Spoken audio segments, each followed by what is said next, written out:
Welcome to this tutorial on creating categories in SAP IBP. We can create categories as our classification system. In this tutorial, you'll learn how to create categories step by step.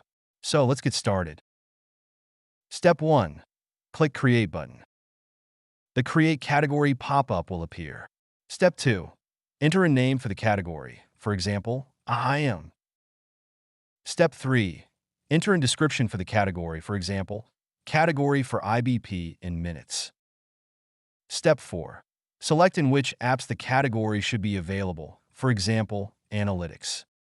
Analytics Story. Dashboards. Step 5. Confirm all fields and then click the Save button.